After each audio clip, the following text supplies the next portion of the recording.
কৃষ্ণকে আমি একদিন না একদিন পাবো, আজ না হয় কাল, কালে না হয় পরশু, পরশু না হয় তার পরের দিন পাবই।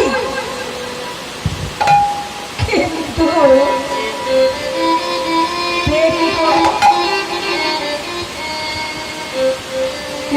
ভাবো না, পেটে কৃষ্ণ না পেলাম,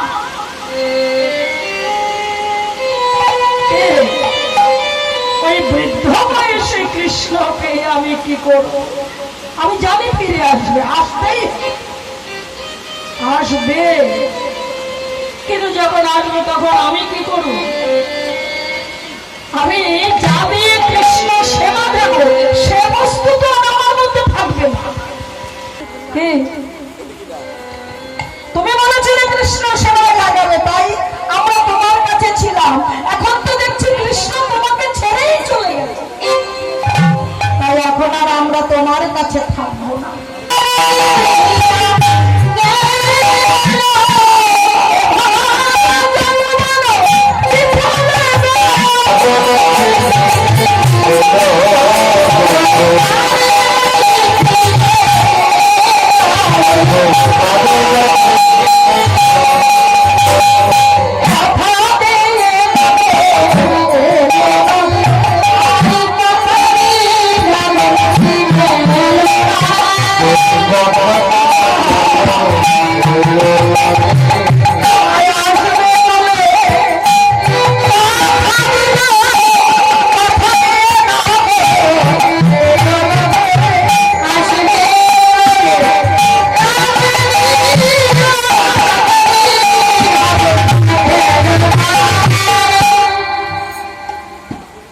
জানিস ললিতা, গাছে কত ফুল ফোটে কিমা,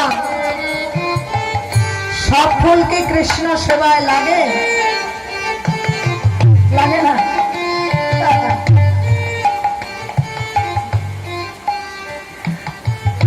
কত ফুল গাছেই ফোটে, গাছেই শুকিয়ে যায়,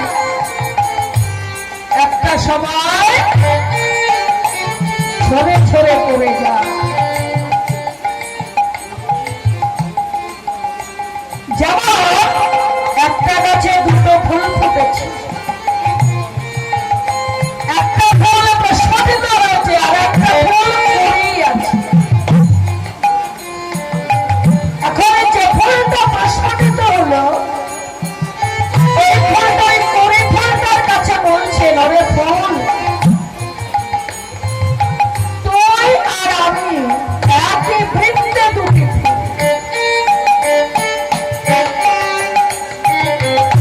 কিন্তু তোর কর্ম আর আমার কর্ম কত আলাদা।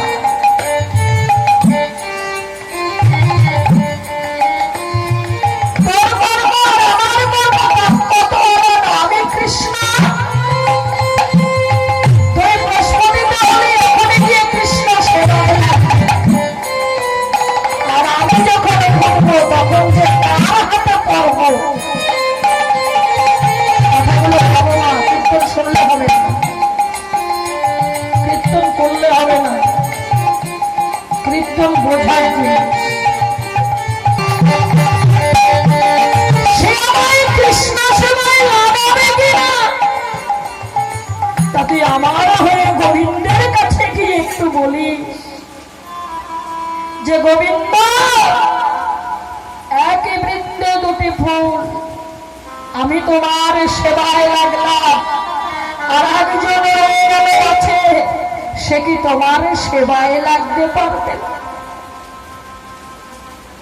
দেখতে দেখতে এই ফুলটাও প্রস্ফুটিত হলো মা।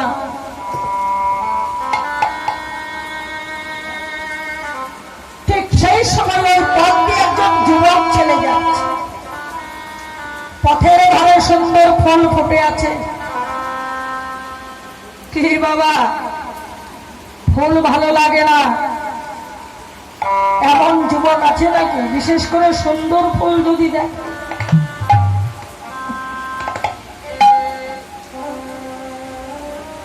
যুবক ছেলেটি দেখে মনে মনে ভাবলেন, বাহ কি সুন্দর ফুল গো। কোনো দিকে কোনো চিন্তা না করে তাড়াতাড়ি করে গাছটাকে ফুলটাকে তুলে নিয়ে দেখছি কি সুন্দর একটা গন্ধ, নাসিকায় গন্ধটাকে আস্বাদন করছে।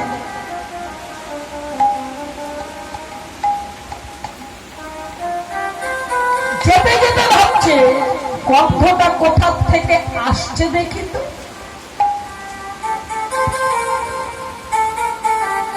জানতেও পারল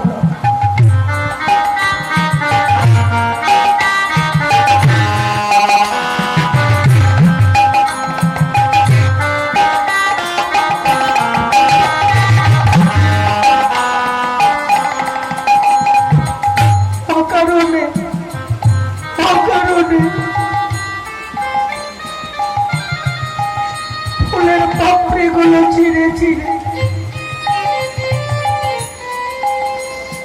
পথের ধুলায় ফেলে গেল।